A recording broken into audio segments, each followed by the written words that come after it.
Hello everyone, I'm Abraham, and you found your way to Smart Skills Studio, where curiosity meets knowledge. I'm here to be your host and mentor as we dive into the fascinating world of learning.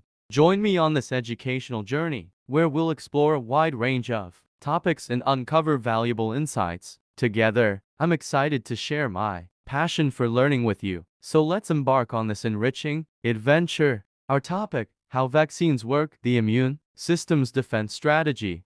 Vaccines work by stimulating the immune system to recognize and fight pathogens, such as viruses or bacteria, without causing the disease. Here's a basic overview of how they function.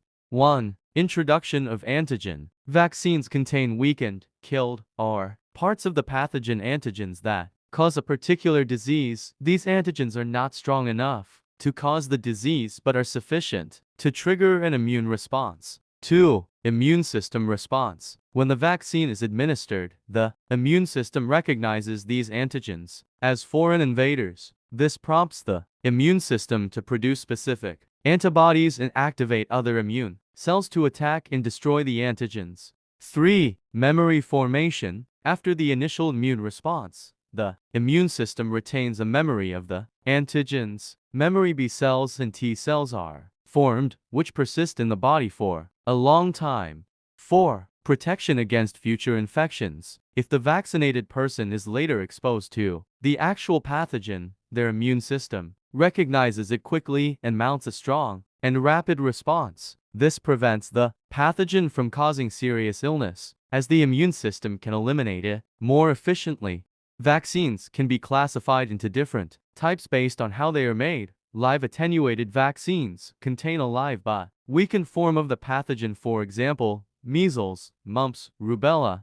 Inactivated vaccines contain killed pathogens, for example, polio, hepatitis A subunit, recombinant polysaccharide, and conjugate vaccines contain parts of the pathogen, for example, HPV, hepatitis B. Toxoid vaccines contain inactivated toxins produced by the pathogen, for example, tetanus, diphtheria. mRNA vaccines contain messenger RNA that instructs cells to produce a protein found on the pathogen's surface, triggering an immune response, for example, COVID-19 vaccines from Pfizer and Moderna.